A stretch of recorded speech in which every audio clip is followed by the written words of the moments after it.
Dia bakal jadi paket lengkap. Team fight-nya bakal kuat banget ya How berarti. to read case cute 101.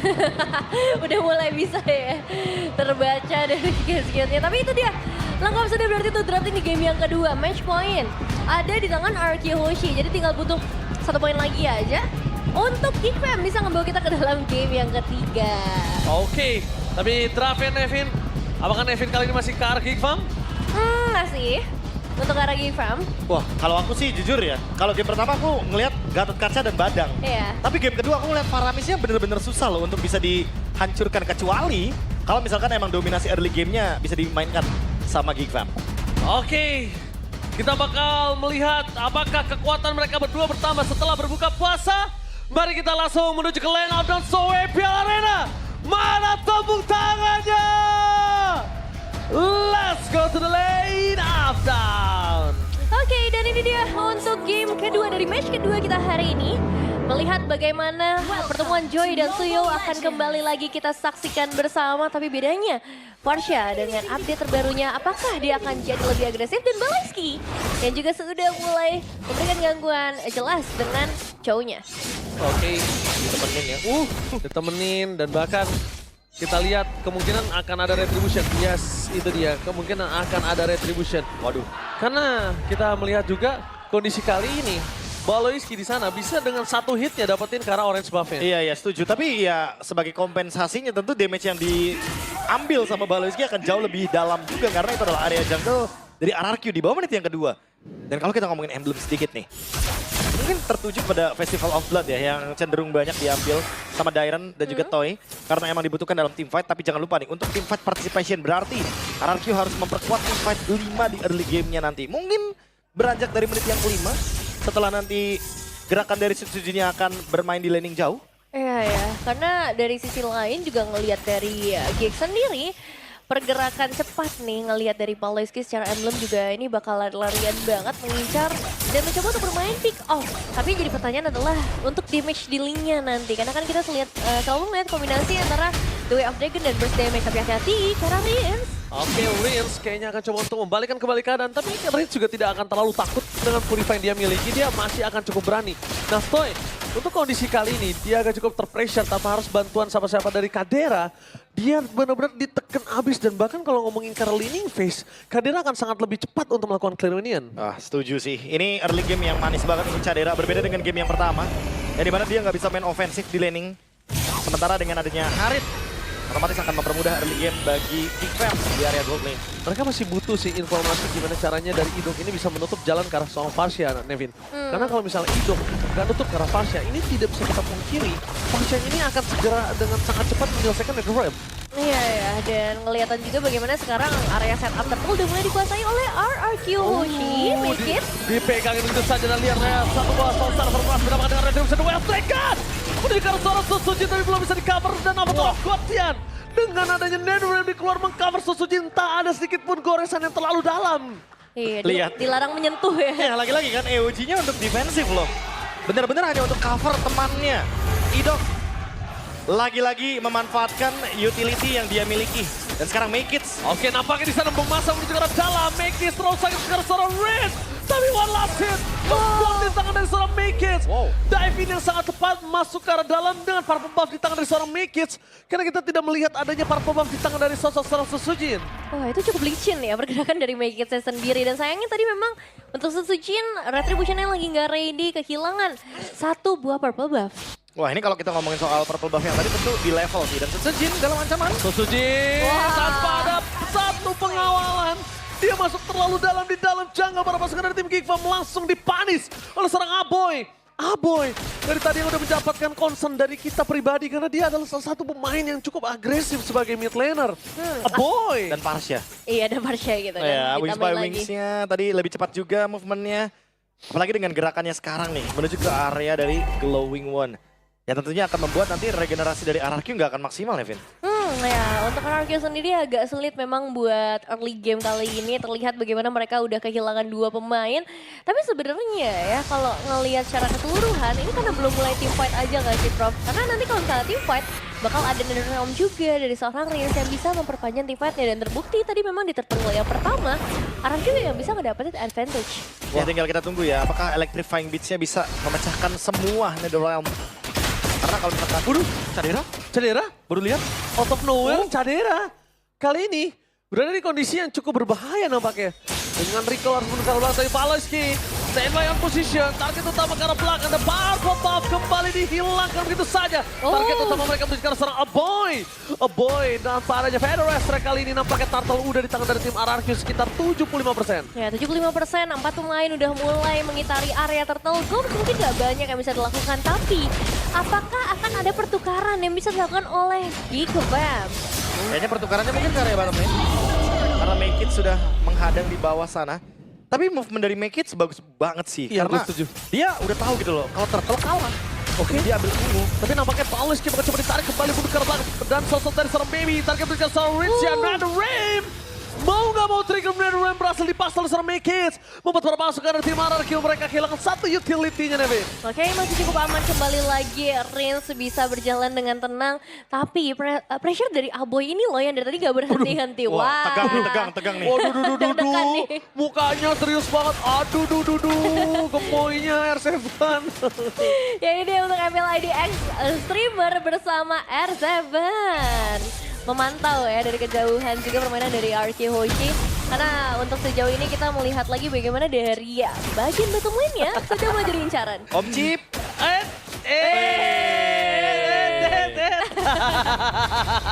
Aduh. Halo. Hai. Oke, The Way of Dragon langsung menuju ke seorang Ito.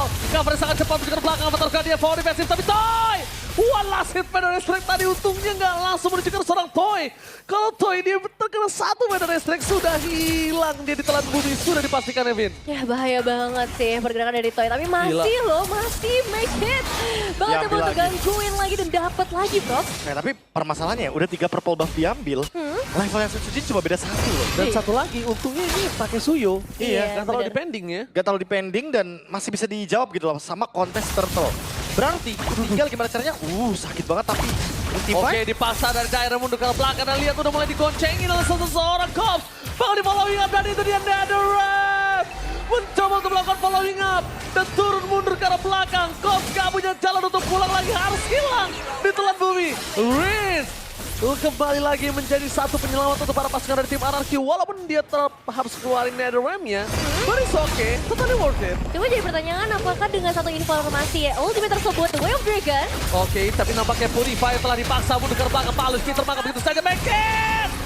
Ini akan menjadi satu poin kill yang bahaya. Karena seluruh keunggulan dipegang Make-It semuanya jadi sia-sia. Purple buff terbuka. Susuji dapetin poin kill. Dapetin Turtle. 1.600 gold langsung menggulung menuju ke arah RRQ. wah swingnya jauh banget ini momentum. Dipegang balik hanya karena satu gerakan saja. Cover terhadap Dairen sehingga Wah, Dairennya gila. bisa pegang kendali penuh terhadap Turtle. Dan memenangkan kuantitas itu yang dicari sama RRQ. Sama satu lagi sih Nevin dan juga Profesor KB. Yep. Ketika The Way of Dragon, Rins dia nggak pakai Purify langsung. Kenapa? Supaya dia tetap membuat Parsianya titik dari Feather Strike-nya ke dia. Feather Strike ketika Baluski di tengah ditarik ke dalam pit Turtle. Jadi Baluski nyangkut. Ya, dan tadi emang secara damage sebenarnya dari Gigafam belum bisa ya untuk menghadapi tim fight besar yang disediakan oleh RRQ Hoshi sendiri. Dan Dairen ini sakitnya bukan main lagi sih, tapi 3 pemain dikirim ke atas untuk Dairen. Tapi kali ini kayaknya dia harus tumbang deh, kan tidak akan bisa menyelamatkan dengan terlalu banyak posisi terbuka. Tapi terlalu banyak waktu yang diberikan oleh para pasukan dari tim RRQ terhadap Dairen tadi. Terlalu banyak waktu, sayangnya belum ada pertukaran. Dan Masalahnya pertukarannya mid lane. Iya, mid Itu out lebih turret. mahal. Tuh, dan sekarang dari kehadirannya juga udah mulai menjadi target selanjutnya dari RRQ. Mereka kirim 4 pemain ke bagian bawah. Oh, Conceal Gaming dari sosok seorang Baluski kali ini untuk sulit mencari siapapun yang bisa dia tendang. Toy terlalu dini untuk menundangkan seorang Toy, menumbangkan dia. Ini nggak cukup baik ketika dua cover yang sigap berada di arah bottom lane. Rins, Purify, Indo, terlalu banyak sword skill yang bisa menyelamatkan dia, terlalu keras. Jadi Balai juga agak cukup bingung. Nah, dan nambah 1% nih untuk audience predictions-nya masih. Tadi 88. Iya, tadi 88, nambah 12. Nambah 1 ya? 1% dari sekian ribu orang yang Iya, nonton makanya, tinggi makanya. loh. Nambah. 1% dari 1000 berapa nih, Fit? 1% dari 1000, bagi 100 bang. 100 lah. Iya, Dari 10.000? 1%? 1000. 1000. Ragu gitu jawabnya. Anyway, untuk sekarang ya setupnya akan di-build lagi sama Geek Fam karena mereka pegang Chow. Jadi mereka harus buka duluan. Tinggal gimana caranya nge-react, apalagi dengan adanya Revitalize mungkin dari Idok. Ya, tapi kalau ngomongin Gops ya dia udah nggak bisa terlalu masuk lebih dalam dan nggak berani selama masih ada Rizia di sana Nevin. Ya, dan sekarang Lord yang kembali lagi bakal menjadi incaran utama dari Suzuki Suyo. Yang bisa dibilang lebih stabil ke arah objektif kali ini harus sedikit bersabar. Mengingat ya, tanpa kehadiran dari Idok, ini akan sedikit lebih sulit buat mereka. Wah, ini yang paling sedikit repot ya adalah Gopsnya sebenarnya kalau boleh jujur. Iya. Karena semenjak ada Faramis last pick tadi ya. Bingung dia. Itu dia bingung, dia mau buka ultimate. Dirinya Midwall, para pasukan dari tim RRQ memangsa lebih. Dengan Paulus yang akan dimakan para pasukan dari tim Geek Fam. Harus modus jedak Tyrant. Metal Detector berhasil mencari di mana keberadaan seorang Make It. Tercuri begitu saja Toy, terlalu sakit, langsung di cover dengan ada Netherrealm. Dan bahkan Make It still survive in the battle flame, dipaksa oleh Tyrant. Supaya tetap menjadi point kill. Kadera versus everybody, double kill, lagi for double kill Kadera. Kali ini mencoba untuk bersinar, satu point kill dan Purify Gaming didapatkan. Tyrant mencoba untuk menutup, Duel Dragon mencoba untuk menghalangi pergerakan dari seorang Tyrant dan juga kawan-kawan. Gold nampaknya bersama dengan seorang Baliski harus menjadi korban keganasan para pasukan dari tim RRQ. Dan lihat Tyrant kali ini membuat sosok seorang Kadera menjadi korban yang ketiga. Karena tidak ada kata Jalil lagi untuk bisa pulang bersama dengan Apoy. No Purify, no Ferry dan Tyrant. Alphonse is never enough. Apoy still survive in the battle lane. Wow, satu pertarungan panjang dilakukan oleh kedua belah tim. Tapi memang ada pertukaran Gila, akhirnya Kadera. menuju ke arah Riz. Tapi ya, Kadera sih ini benar-benar spotlight kita hari ini. Dia sampai force Purify ya, hanya untuk bertahan hidup di tengah-tengah tim fight yang begitu chaotic. Dan memecahkan Netherrealm loh, itu yang paling terpenting. Gila Kadera sih. Benar-benar perform banget kali ini nampaknya. Lihat Package mencoba untuk masuk, ditutup oleh serang Idong. Target utama mereka bukan serang Package. Defense jadi pilihan utama. Dan berpasukan dari tim RRQ. Mereka coba untuk mendapatkan drop. Tapi Tyrant kali ini akan membuat Gops terperangkap. Gops, where are you going? Gak boleh pulang. Maunya digoyang dan hilang begitu saja. Ya, tidak dapat turtle dihilangkan karena Gold hanya aja satu inner turret saja mungkin di area top lane yang bisa dibilang menjadi pertukaran. Tapi itu pun gak worth it karena sekarang dari Geek Fam mereka harus mulai mencari cara defensif yang paling tepat menghadapi permainan agresif dari Arkeoshi. Wah, ini dengan adanya Lord ya. Udah pasti yang namanya inner turret bakal coba buat dipaksa dapatkan. Apalagi Blade of Despair dari Setsujin. Damage-nya akan lebih berasa, even mungkin ke Gops. Karena Gops masih kurang nih dari segi item-item badannya. Coba, kalau kita kan sempat berbicara dengan Pas Pam Toy, lihat. Toy tidak memberikan satu point kill, tapi dia tetap di cover. Tetap. Itulah dimana satu suaranya yang cukup mahal. Iya, mereka tahu target utamanya winning condition mereka di area late game seperti apa. Lordnya masih bisa tahan, tapi ini Shafi. Way of Dragon menjadi seorang Tyrant, digagalkan dan Netherrealm. Membalikan kembali karena bawah seorang Baliski, terperangkap di depan sana.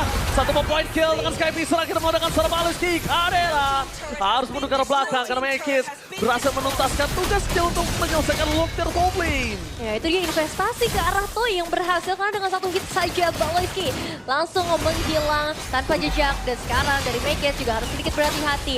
Area base mereka sudah mulai menjadi tempat jajahan dari RRQ dan mereka akan mendekat lagi. Tapi sayangnya masih ada Feather Ice Strike. Sakit banget Aboy. Ya, dari kita Dead Sonata soalnya. Iya, dan bahkan lihat, ini kalau bisa dibilang, Toy ini pakai skin yang original kan? Iya, Kayak Tuturu ya, ngeliat-liat ya. makanya. Dari awal ya, no skin. No skin. Oke.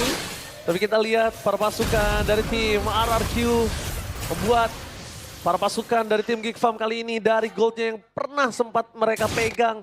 Jauh banget Devin kali ini langsung menuju di 4.000. Bahkan untuk menumbangkan Idok. Yep. Jujur mereka butuh 4 orang minimal. Ya, Tanpa Gops gak apa-apa. Tapi 4 orang ya. ya. 4 orang itu nge-buying time banyak banget sih. Sehingga banyak Pasti. banget space yang bisa diambil juga nanti sama Arkeoshi. Ya, udah pasti ini space-nya yang diciptakan malah nggak ada masalah Nevin. Tapi jatuhnya karena nggak ada hero yang buat split push tadi yang udah sempat kita mention. Walaupun Iya. mungkin meredamnya kekuatan dari late game-nya. Tapi setidaknya early game-nya udah didapatkan sama Geek Farm, namun gak berlangsung lama masalahnya early game. Tapi aku kemarin lihat permainan ini, Profesor, dari seorang Kelra untuk menggunakan Rhapsody-nya ini. Dia tuh Rhapsody-nya tuh nggak sampai selesai. Iya. Rhapsody-nya nggak sampai selesai supaya 3 bisa peluru udah. 3 peluru udah supaya energinya tetap banyak dan dia tetap bisa spamming tuh. Betul, betul.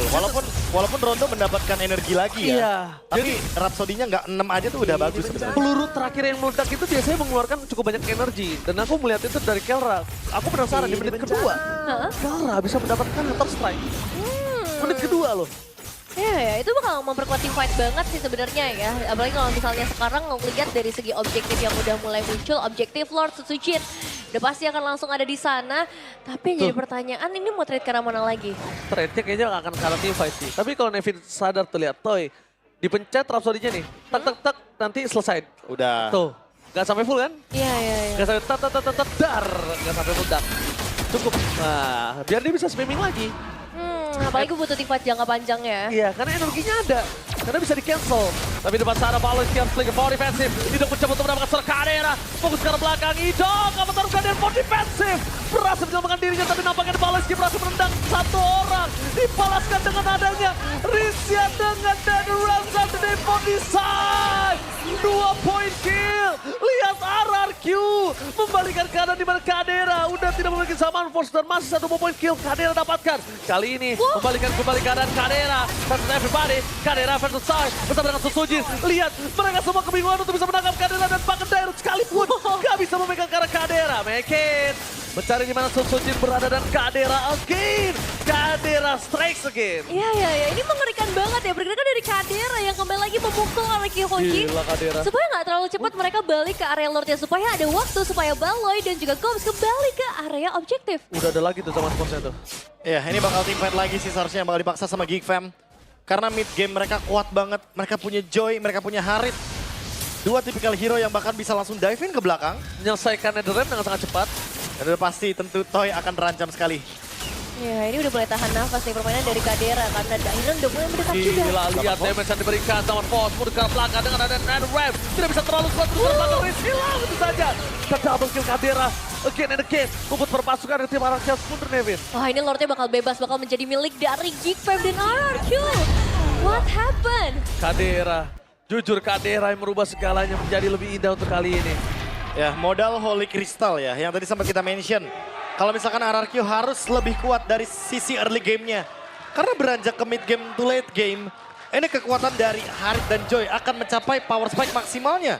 Ya, dan ini hero nyaman ya dari seorang Aboy. 21 kali picks masuk ke dalam top 5 most pick untuk seorang Aboy. Jadi gak heran gameplay Varsha yang memang begitu mengerikan akan kita lihat setelah lagi Twilight Armor untuk seorang Gops. Nah, akhirnya ada item yang cukup untuk menahan damage dari member RRQ. Dengan ada Twilight Armor setidaknya dia tidak akan terkena burst damage yang lebih banyak lagi. Termasuk dari Rinse atau bahkan dari Toy. Ya, tapi ini Lordnya udah mulai mendekat dari area top lane. RRQ Hoshi. Mereka masih bisa melakukan clearing cepat di bagian mid lane, tapi untuk defensif. Netherrealm kah yang akan menyelamatkan mereka karena ini semua akan kembali lagi kepada momentum. No high ground kali ini nampaknya Nevin dan lihat perpasukan dari tim RRQ. Mereka benar-benar tersiksa banget ketika ada Kadera di depan sana. Banget Susujin sekalipun gak bisa menangkap serang Kadera. Mendapatkan satu moment, make it almost is never enough. Susujin hampir saja tumbang. Lihat itu hanya ditempel 2 kali tempo saja. Belum bernyanyi dengan pianonya. Yeah. Itu baru 2 tempo, 2 ritme doang Nevin. Ya, dan ini 2 base turret menjadi milik Geek Fam. RRQ Hoshi, mereka kayaknya bakal kesulitan deh kalau misalnya dipaksa untuk bermain di sekitar area base. Dan apakah bermain di area luar bakal menjadi jawaban untuk RRQ? Wah, kayaknya sabar dulu sih kalau misalkan untuk bermain di area luar ya Nevin ya. Karena area jungle pasti akan dikuasai sama Baloyski. Ingat di sini ada Chow yang menandakan power pick off dari Geek Fam akan sangat tinggi sekali. Dan harus lebih berhati-hati karena selain Dairon dan juga Rinse tidak akan ada yang bisa nge-cancel the way of Dragon. Yes, betul banget. Tapi gue lebih concern ke arah Kadera tetap sih. Mereka nih sampai sekarang belum ada jawaban untuk Kadera siapa. Idok dengan tahunnya itu bakal bisa dipecahin pakai Purify. Ya. Dia nggak ada yang mengikat pasti Nevin. 18 menit udah mulai berjalan dan Geek Fam sepertinya masih menunggu momentum yang tepat atau lebih tepatnya juga menunggu objektif nih untuk kemenangan yang lebih pasti. Ya, yang bisa mengikat mungkin di sini cuma ada Dairon ya. Tapi itu pun harus make it dan juga Kadera karena dua-duanya rely banget sama Dash kan. Iya. Dah, tapi masalahnya kita nggak pernah ngelihat Kadera dan juga make it itu berdekatan loh. Sempat terikat sekali doang, tapi Sekali doang? Nah kalau ini beneran berhasil keikat dua-duanya dan gak di follow up, ini bakal menjadi momentum yang rugi banget sih. Kalau berhasil di follow up, itu dua orang hilang. Aboy sekalipun dengan hero nyamannya dia gak bakal bisa ngapa-ngapain. Ya, cara item mesinnya sebenarnya untuk Daryl sendiri udah ada si Halberd ya yang juga diamanin untuk ngebuat ya supaya nggak terlalu tebal dari Geek Fam-nya sendiri. Tapi Gops dengan Twilight Armor ini tetap jadi satu kesulitan untuk ditembus. Lord Evolve sudah mulai Ini masuk dia. menit 19. Lord yang sangat ganas tentunya. Dan harus didapatkan oleh siapapun. 1000 ke Idok Gila. dengan Athena Shield. Wild Dragon telah dikeluarkan menuju ke Sondai dan fokus menuju ke seorang Apoy. Tapi untuk ke arah belakang Dera. Terlalu sakit tidak bisa di-cover dan lihat. Winter Crown mencoba menyelamatkan dengan satu buah net web. Untuk ke arah belakang perpasukan dari tim RRQ. Masih menahan dengan adanya sosok dari Idok yang masih memiliki net web dan Cobb. Harus hilang terkena satu. Sky Beaster harta tata Dead Sonata. Wow, dan itu dia satu suara dari RRQ Hoshi Gops yang benar-benar mencari target utama. Tapi untuk dapetin ke arah Lord, apakah ini masih bisa dilakukan oleh RRQ? Ingat, masih ada Feather Effect juga. Monster Gaming, Duel Dragon kali ini tanpa follow lihat damage. Kebakaran pasukan dari tim RRQ mereka diporak-porandakan dengan Mekis. Mekis belum mendapatkan dan terikat. Apa terapkan dia dan hilang immortality. Para pasukan dari tim RRQ mereka harus mendapatkan Mekis. Tapi Kadera versus everybody mencoba untuk bergoyang. Double kill, looking for triple kill. Dan para pasukan dari tim RRQ mereka gagal mendapatkan Kadera immortality dan Toy. One by one situation. Kadera still survive. Shutdown untuk terjadi dan oh my god, Toy! One by one situation, Kadera! Kadera again! Berhasil membuat tim RRQ kepusingan dan wipe out! Wave ini sudah mulai masuk juga dari bagian battle line dari 3 arah. Bahkan bisa dibawa Gila. oleh Geek Fam kali ini. Riz